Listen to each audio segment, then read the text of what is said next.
Hello, everyone, and welcome to Black and Gold Weekly, presented by BetSafe Colorado.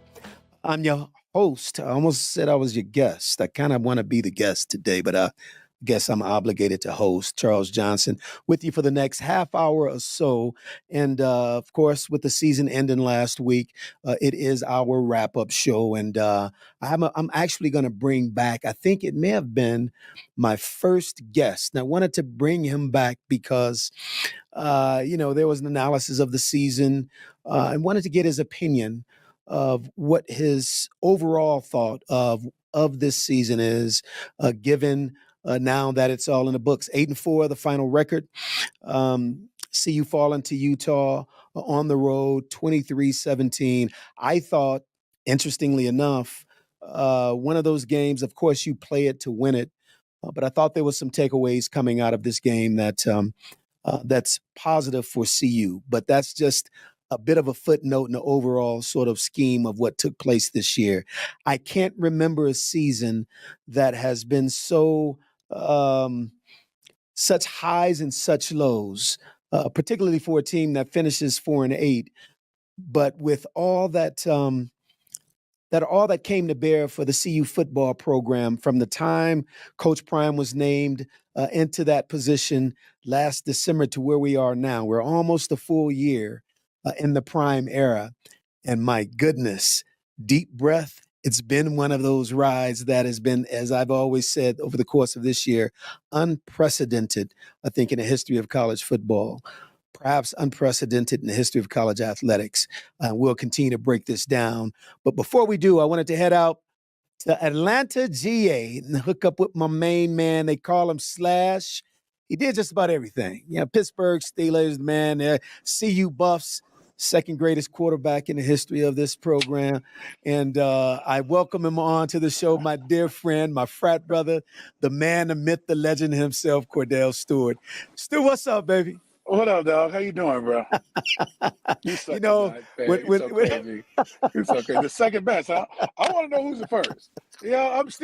We're back to this again because the first time we had the conversation, you said it the first time, we still haven't got to the conclusion of who's the first. I'm just trying to figure this thing out. But you know what? We'll hold that for another day. It's so easy. I just know how to get a rise.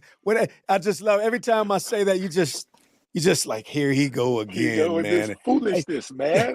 Well, I mean, there is a case to be made, right? I mean, no, not a case to be made. No. Okay, a case to be made that just you and I are having this conversation right now. Yes. Other than that, we're not going there today. We don't have enough time. We got to talk to the people about what's going on there in Boulder. We don't have time for this. Okay.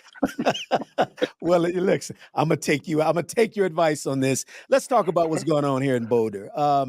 Stu, I think you were the first guest on this show several months ago when we kicked it off and we were previewing the season. You obviously had, with your relationship with Coach Prime, former teammates, I think in Baltimore, if I'm not mistaken. Yep. But you were projected that the outcome would be better than people think. I don't think you predicted a number of wins. 8-4 to finish the season. Tough loss in the finale against Utah. I thought showed well. I think there was some promise shown there. When you look at the course of this season and how it unfolded, your overall analysis, given it's in the books at this point. I tell you what, I did give out some numbers. I said we would go 3-1 in the first 4 games, and I gave us a minimum of 6 wins. Now let's talk about a couple games that easily could have made it 6 games. Let's talk about, the Stanford game? Oh, yeah. I mean, that's easily. I mean, my brother actually ended up calling me that next morning and asked me what happened. He said he fell asleep and we were up 29-0. And then all of a sudden he wakes up and we lose in overtime. And then I think, who else we had? I mean, you could say USC if you like, but we had maybe an opportunity. Oregon State. I mean,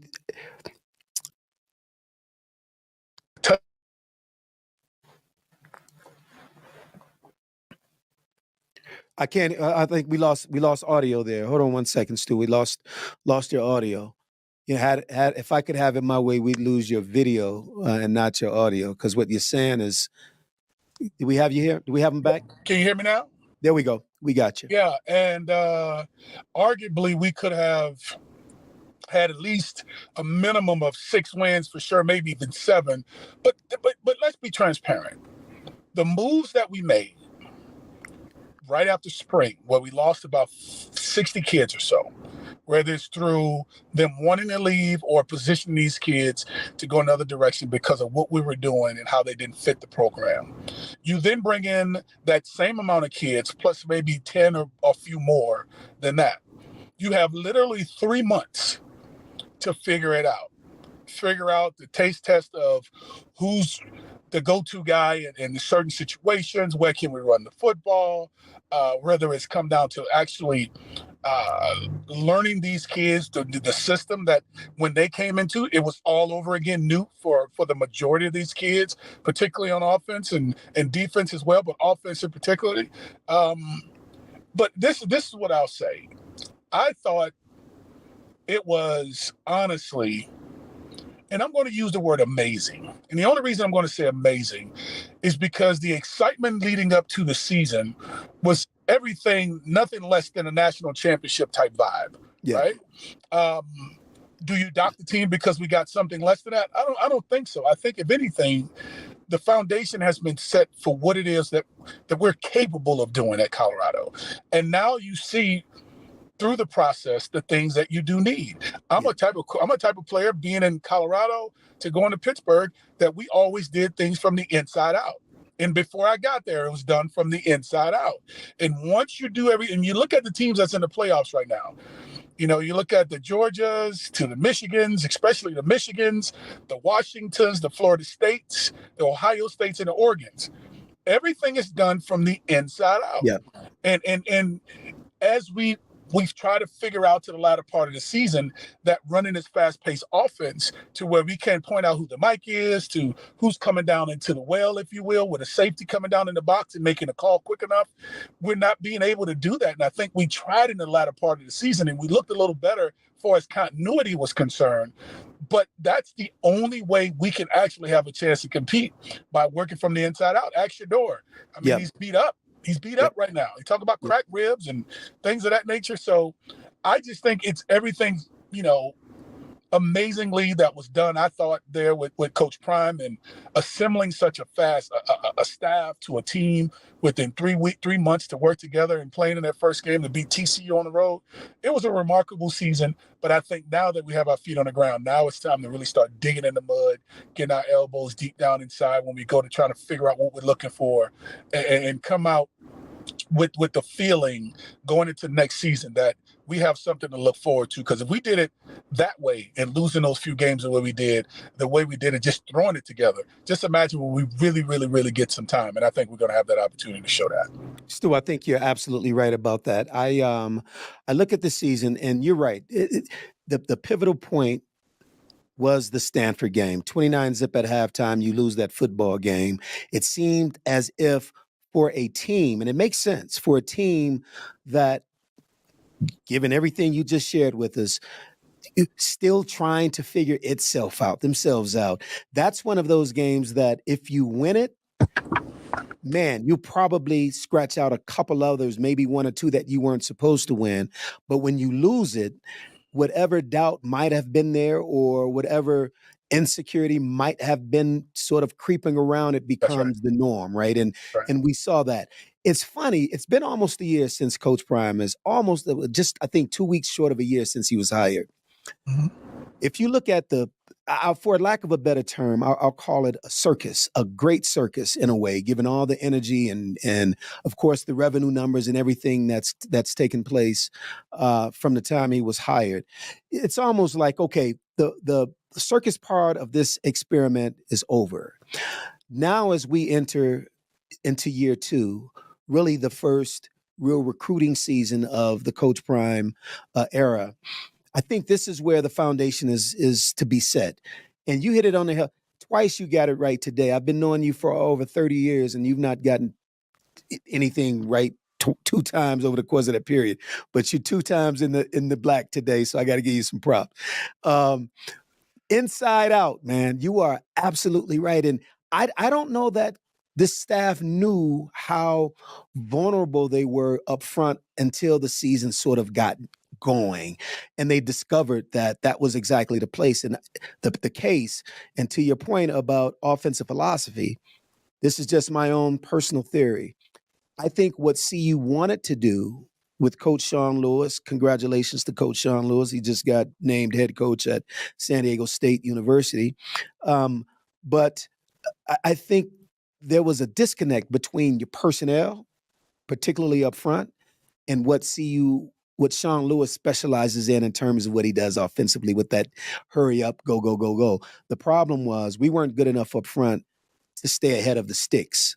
And when you going with, 2nd and 10 or 2nd and 13 or 2nd and 9, that's a tough proposition. Now there's a lot of pressure to get those first downs when you're behind the sticks. And I think that wore this team out over the course of the season. It did, CJ. And in all fairness to all bodies and beings involved, we're trying to figure this thing out within a short span of time. Yep. That type of a system, in all fairness, while it does work in a sense of stats, in a sense of speed, that's not realistic in the Pac-12. Okay? That's not realistic. There's not too many offenses that are successful that are in the top 6 that's going into the postseason this year. Rankings that are moving that fast to where the offensive linemen aren't making calls. They're just blocking whatever's in front of them. And right. It got to the point where when playing UCLA, they was pinching off the edge and our tackles was opening their bodies up to it because they wasn't getting any help with chipping off the edges. And it becomes extremely hard for any lineman, for that matter, to try to pick up that type of stuff with that type of pace and speed actually in place. I know in Kent State, I think when it came to being able to get snaps, to the speed in which they were in the top 5 in the country coming in from Kent State. Does that give you victories? Sure. For me, this is me. After playing the game for so long and coaching in high school for 6 to 7 years and giving my honest assessment on what we need to do in certain scenarios and situations, but that style of offense works phenomenal just to throw them off, but that can't be your go-to. In the 4-minute offense, 2-minute offense, 1-minute offense, all day long, every day.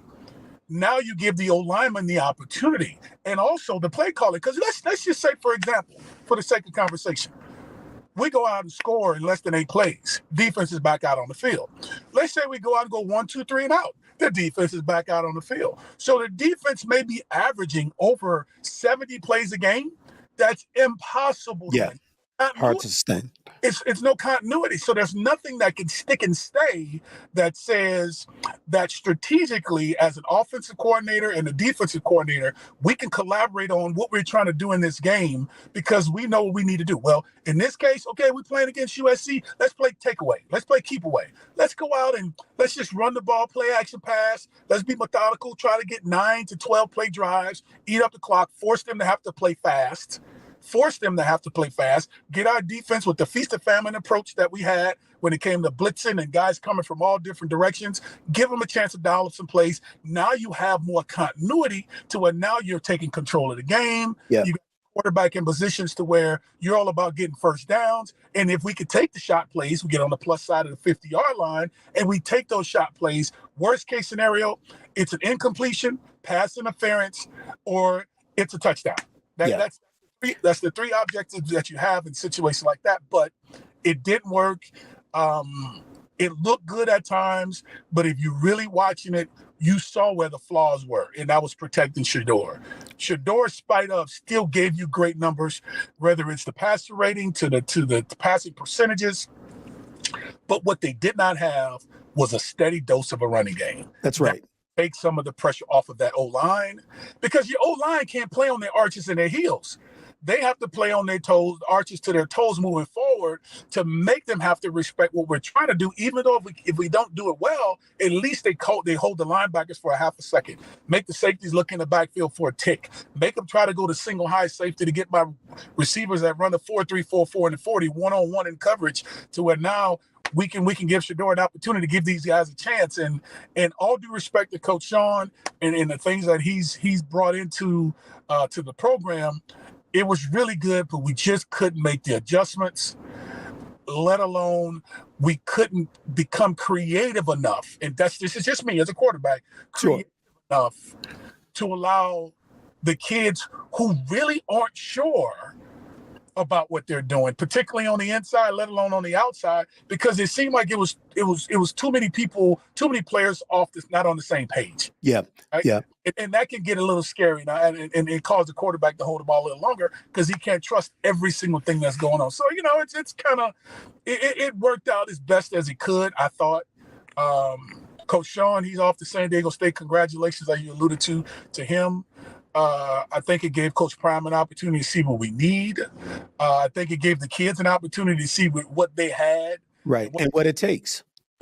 That's right, and what it takes. And, you have – see, the University of Colorado has nothing to hold their head down about at all. You make over $250 million for an institution, whether it's through ticket sales, whether it's selling out the spring game to the regular season, to getting a certain kind of kids in that we need, to have an incredible coaching staff that can get these kids to really play some good football, to get everything we need in place to really start building on what we have. This is something to look forward to going into the Big 12 with this new team that we're going to have coming up next. I totally agree with that. And we'll wrap up the talk around the actual season, the football stuff. If I had in hindsight, had a wish for this past season, it would have been, and you alluded to it, Stu, that we could have figured out a creative way to manufacture some kind of consistency in a running game. Both of us, we were great beneficiaries of great running games, right? And we know what that does for it's a great defense and a great running game is a quarterback's best friend, right?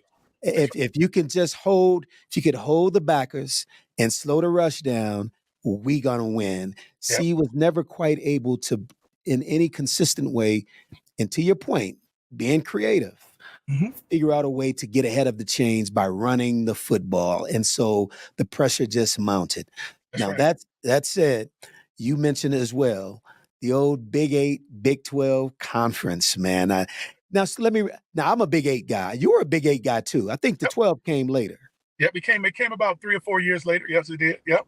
So how do you feel about your alma mater going back to its roots, going back to the Big 12 conference? Well, it's an extension of the Big 8. But, in this time, and in this lay of the land of how sports is today, it's a business now. I mean, we got kids getting money now, quarterbacks getting paid, linemen getting paid. So it's a business. Institutions have an opportunity to raise funds. If it positions us to be ahead of the curve from a program standpoint, I'm all about it, right? If the Pac-12 wasn't giving us what we need, whether it's opportunities or whatever the case may be, we're at the bottom tier in the Pac-12 for multiple years. But yet here come the Big 12, the sister conference of the Big 8, asking us to come back again. And knowing where Coach Prime loves to be when it comes to where he's from, where he likes to recruit. He always talks about Fort Myers. He has a place in the state of Texas. His kids were raised in Texas. So now you have a chance to play along that border to the Midwest of the country. Now when it comes to recruiting, he has his footprint, being that he was a part of Under Armour, and all those kids that he was bringing up through the ranks over time, those kids are going to have an opportunity to see him, let alone, it's closer to proximity-wise to what I think it is Coach Prime's liking is when it comes to recruiting. I love it, honestly.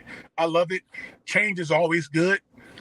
It refreshes the mindset to me, considering how stale, if you will, we've been in the Pac-12. Yeah. I know Coach Durrell came in a very short span, and it became, I think, the coach of the year through that COVID year.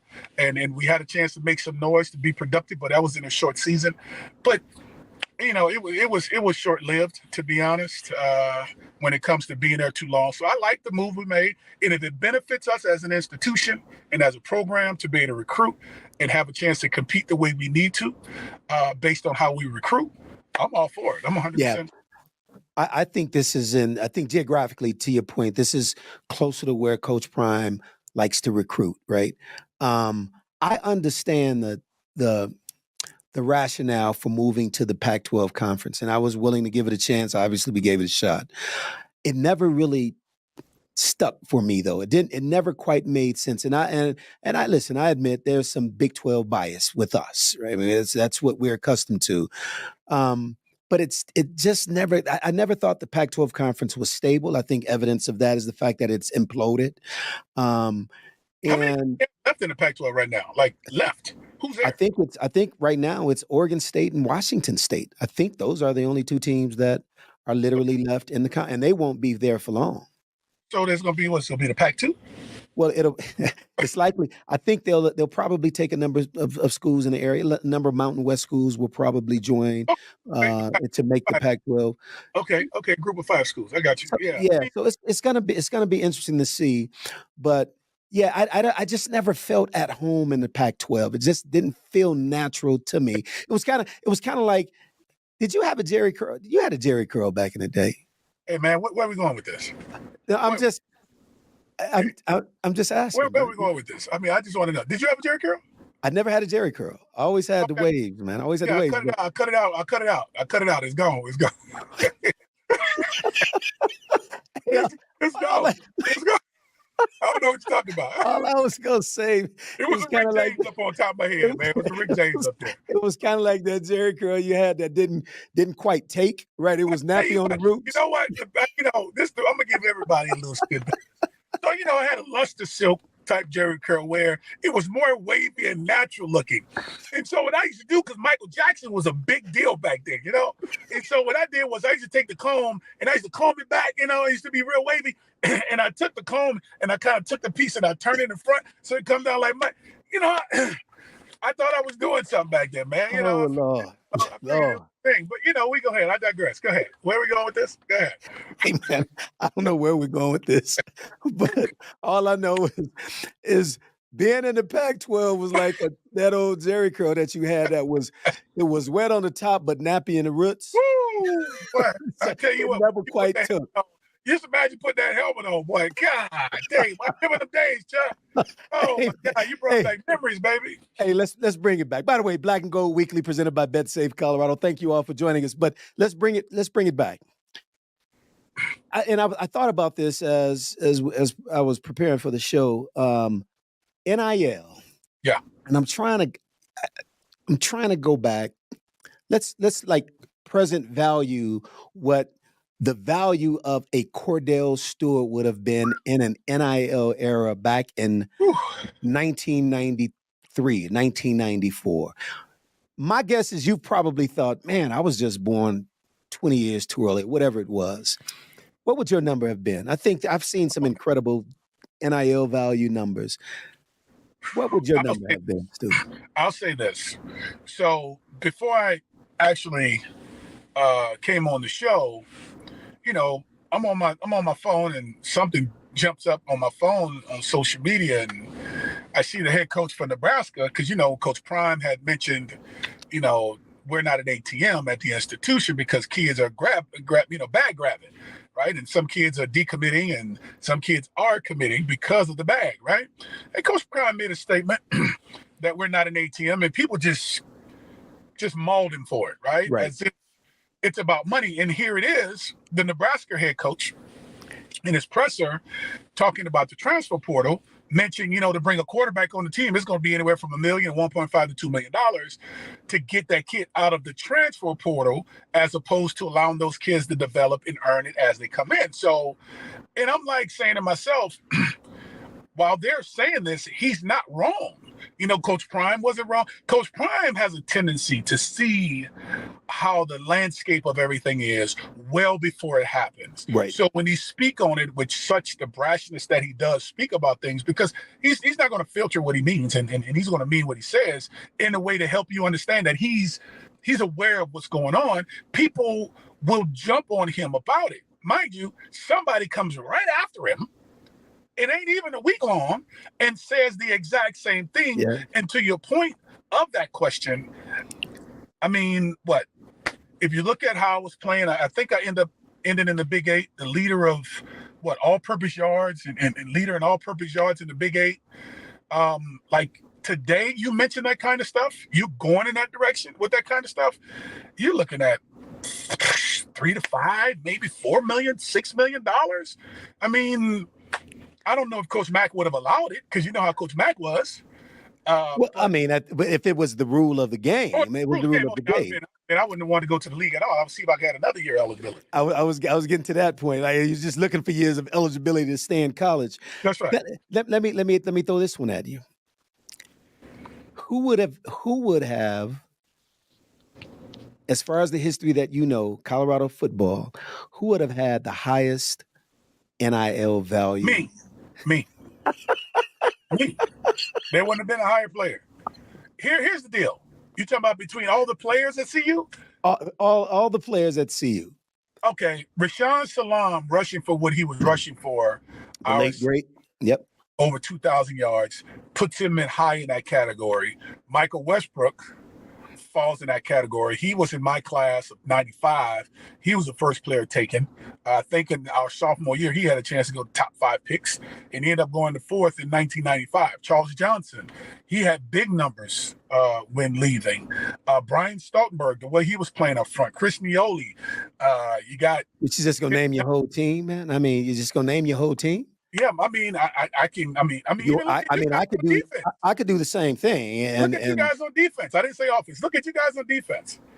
Think of it. Alfred Williams and Canavis McGee. I mean, let me. Here's my answer to that, to my question to you. Go ahead. As I think about it, in the history of, in the recent history, the history that that we were part of, and to date, exists today. I'm gonna say the highest NIL value player would have been Alfred Williams. And the reason and you know what, Stu, you probably between the two of you. One, because this is why I say it, and I don't mean to cut you off, but I'm gonna get to it, because the NIL money, if you see it today, it's about the shock value, right?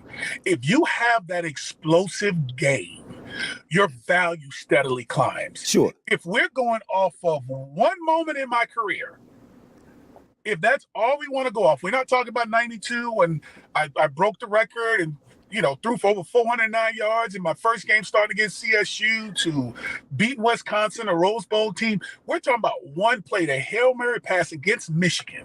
That's right. And I know some people may say, well, that was only one play. But if we're talking about NIL money, the shock value is what causes players, if you're on Fox, if you're on ESPN, if you're on CBS, and you're always televised, and they're remembering you last. Yeah. Whether it was myself in 92 to that class against Michigan, to Rashawn Salam rushing for 315 yards against Texas Longhorns on the road in Austin, and breaking the record for rushing in the game, rushing in one game, to him breaking it So here we go again. You just want to talk about all your teammates. I mean, you just did this. You only mentioned Alfred. So who else do you have?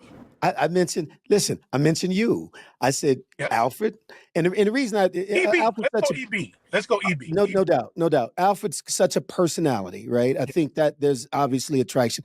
Wrong side of the ball, defensive guy. Yeah, it's okay. Well, he deserves his money. Because certainly he was a problem solver. He was a problem solver. No doubt. Certainly be enemy. No doubt about that. And Hagan would have been, in that mix as well. Hagan had Deion Figures. D-Fig. Now, in terms of quarterbacks in the history of Colorado, I think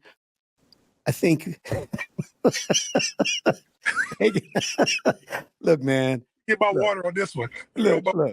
In fact, I'm gonna punt on that one, because you get too worked up. And I asked you to come on as a guest. I don't want to get I just really wanted to hear what you had to say. So who would get the money? All right. So let's talk about it, right? So you come in. So Darren Hagan takes us to a national championship in '89, right? Yes. which going to a national championships gives you the type of money that you deserve to get. Sure. He does it again in 90, but yet not finishing, you come in and get the MVP award.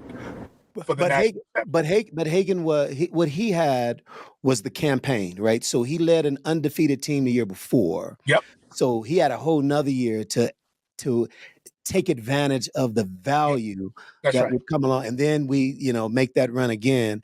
Yep. And so you get a chance to get NIL money because you was an MVP of the national championship. I'd probably, I'm a working class. I'm blue collar. I'm from. No, you get your money. I don't know what you're talking about. You know how hard times it was. There was only so many wings and cookies. Dude, look, man. Look, we're gonna do this multiple times. I love your take on CU football. I think you have an analysis that that goes beyond just what you see on the field. I know you have an appreciation for the broader challenge that Coach Prime had and his coaching staff coming in. So I just love to get your take on it. I also love, I tee you up because, I give you an opportunity when I say things like second best quarterback in the history. It just gives you an opportunity to tell me why I'm wrong or to try and make the case as to why I'm wrong. You hadn't made the case yet. But I still haven't got the best. So once you tell me that, then I can have a great case. You know what? I'll tell you what. I'll take second. It's not bad. It's actually not bad. As long as I find out who's first, and it ain't you, we good. As long as it ain't you. Hey, man, listen, bro. Love you, man. Appreciate you coming on the show. Looking forward to hooking up with you, man. Let's get them sticks going, for a little winter golf somewhere warm soon. That's right. I'll see you soon, bro. I love you, man. Be good. Love you too, brother. My man, Kordell Stewart. Stu, one of the all-time greats. Some might say the all-time great CU football student athlete. I always got to throw that student in there because it means a lot to me. These guys were more than just great athletes. They were they've grown to be great men and took care of their business in the classroom as well. So appreciate you, Stu, for joining the show. Hey, that pretty much does it for us. Again, 8-4. The final, 8-4. You talk about wishful thinking. 4-8, the final record. CU this year. You start off 3-0. Of course, expectations go beyond anything that's rational. You end at 4-8. Because of how it unfolded, it feels a little disappointing. But I think if we just cool our jets a little bit and take it for what it's worth. It's been a year. It's been an incredible year. I am extremely excited about this recruiting class, which is the next season.